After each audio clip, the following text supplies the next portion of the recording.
Coucou les filles, on se retrouve aujourd'hui pour un crash test du fond de teint Backstage Dior que j'ai demandé en échantillon chez Sephora dans la teinte 2,5 neutrale, donc qui correspond certainement à ma teinte d'été du moment, pas trop rose et pas trop jaune non plus.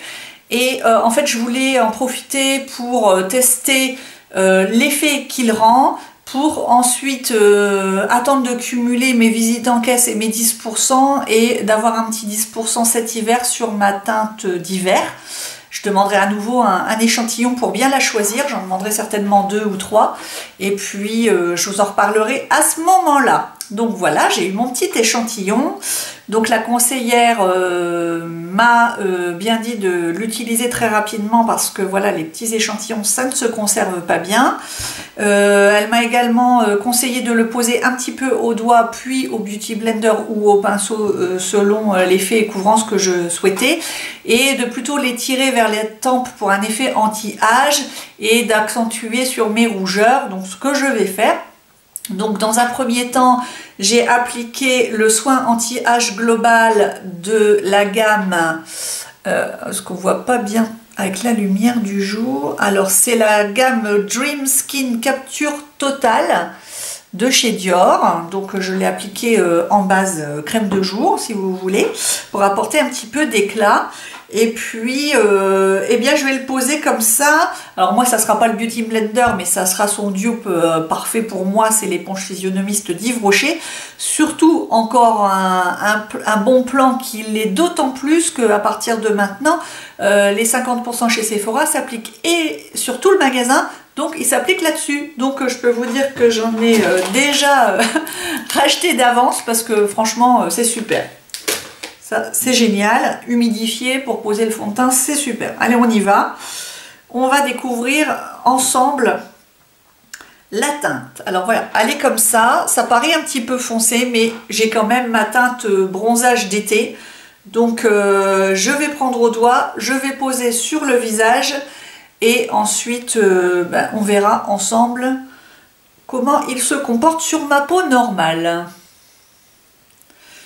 Je vais déjà utiliser tout ce qu'il y a dans le capuchon et j'en garderai un petit peu pour en remettre sur mes rougeurs si besoin. Alors il est très très liquide, il fait un petit peu penser au Face and Body de MAC. D'ailleurs je crois que sur le site de Sephora il est indiqué Face and Body, on peut l'utiliser sur le corps pour par exemple si vous avez la malchance d'avoir des veines apparentes sur vos jambes, etc., puis que c'est un petit complexe, et ben n'hésitez pas à utiliser ce style de fond de teint.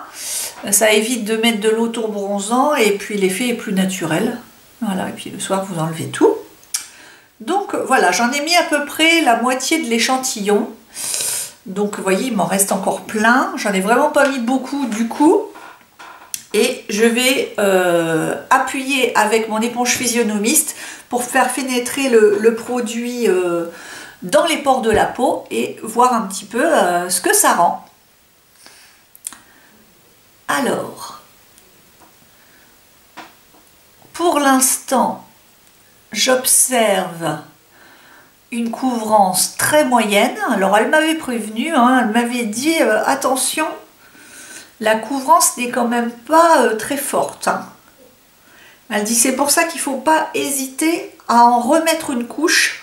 En fait, il est fait pour ça. C'est plutôt pour les gens qui aiment les fonds de teint naturels, qui n'aiment pas avoir l'air plâtré. Et qui du coup, si ça leur suffit, c'est bien. Et puis si ça leur suffit pas, il suffit d'en reposer en fait. Comme c'est très très liquide, très aqueux, il n'y a pas du tout d'huile dedans. Donc ça conviendra bien aux peaux grasses, bien que la mienne ne soit pas peau grasse, du coup voilà, ça fait pas baigner, ça apporte un joli glowy, mais ça ne mettra pas en lumière les pores dilatés, ça ne vous donnera normalement pas d'imperfection. Alors pour l'instant, qu'est-ce que j'observe? J'observe que le fond de teint s'est vraiment bien diffusé sur tous les endroits où j'ai tapoté avec mon éponge physionomiste. Donc ça ne fait pas de plaques, ça ne fait pas de déplacement de matière par endroit comme certains fonds de teint peuvent le faire. Pour l'instant, en fait, on a l'impression que je n'ai rien. En fait, c'est mon teint en mieux. On voit que les rougeurs sont quand même bien atténuées, mais ça fait pas maquiller. Et ça, c'est bien. Alors, ça fait pas trop mat non plus.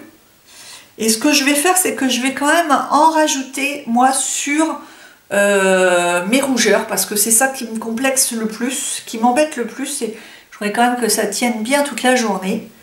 Et donc, j'en remets là. Je vais en remettre là, parce que j'ai des petites rougeurs, sur le menton. Et je vais en remettre sur le nez et les ailes du nez. Voilà, et je reprends mon éponge. Et je retapote. Voilà. Alors je m'attendais à plus de glowy que ça quand même. Voilà. Au niveau de la couvrance, c'est vrai que c'est super naturel.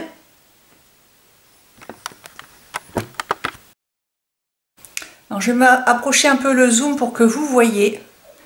Moi je trouve que le grain de peau vraiment bien unifié, bien magnifié, c'est-à-dire que voilà, ça ne met pas en lumière les défauts de la peau.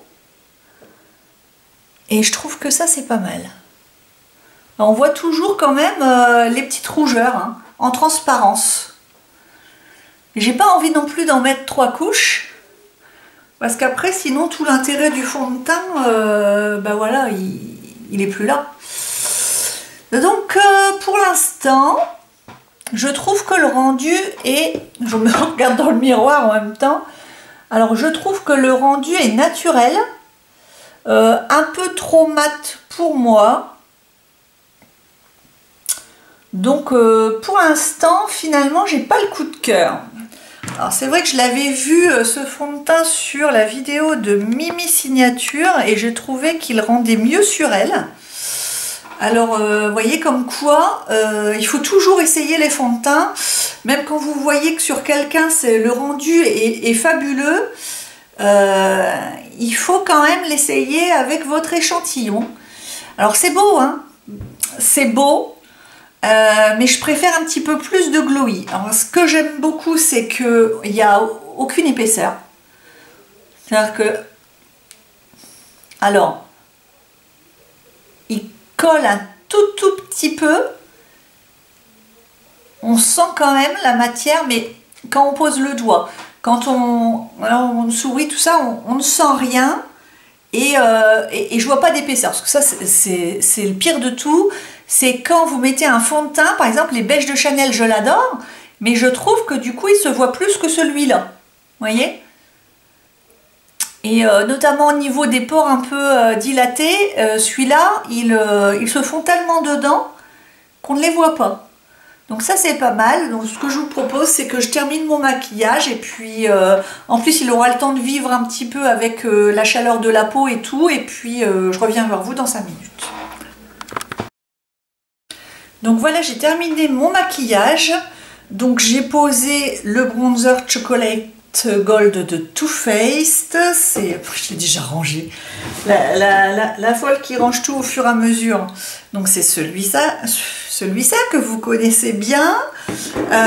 J'ai posé sur les yeux le Velvet de Marc Jacobs comme d'habitude.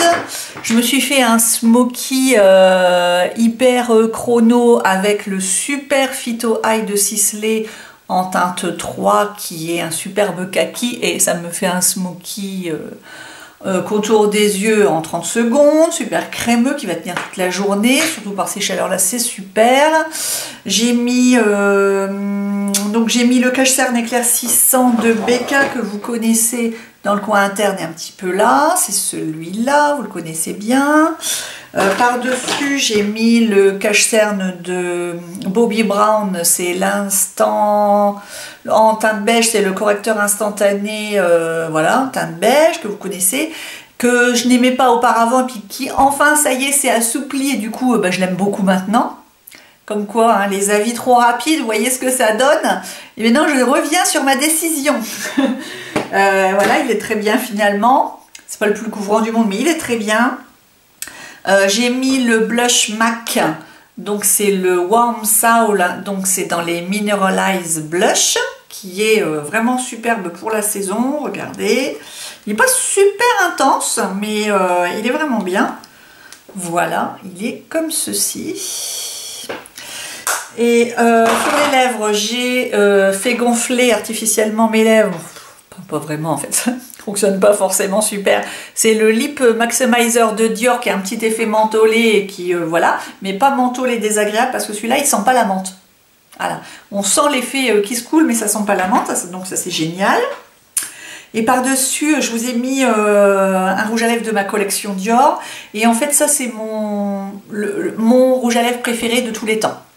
Il est discontinué depuis plusieurs années et je le garde tellement précieusement, c'est l'Ambre Caméra, je ne sais pas si certaines le connaissent. C'est le 334, c'est une relique officielle, archéologique de la beauté et il est tellement beau. Il est tellement beau, regardez un peu. Pour moi, c'est le plus beau de tous mes rouges à lèvres. Aucun n'a égalé celui-là. C'est un orangé doux.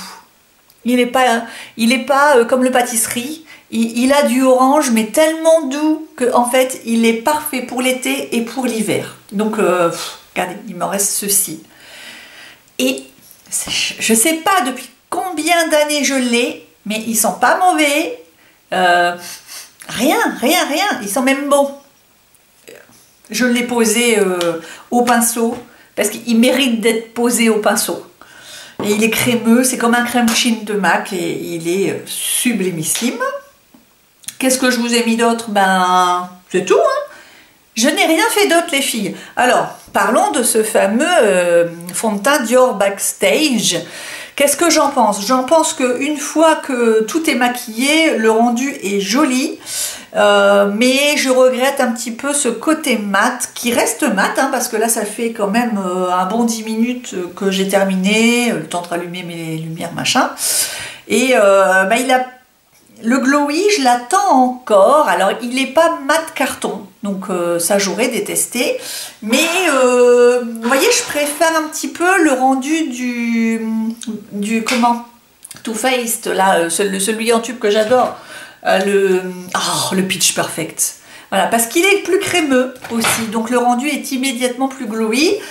Donc pour l'instant, finalement, je vais remettre peut-être à plus tard mon achat.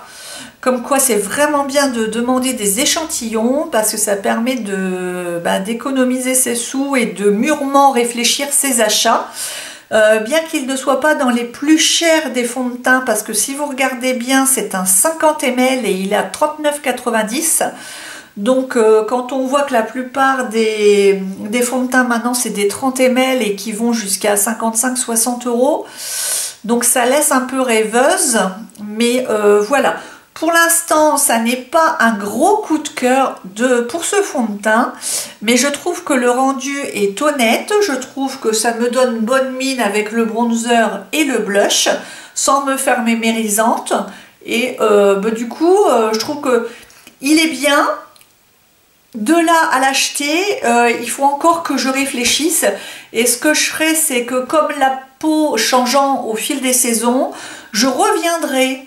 Promis, je reviendrai sur cette vidéo avec ma teinte d'hiver que je vous promets de réessayer vers le mois d'octobre quand j'aurai perdu mes couleurs. Et là, je demanderai une teinte d'automne et on refera l'expérience pour voir si je change d'avis ou pas. En attendant, je vous fais de gros bisous.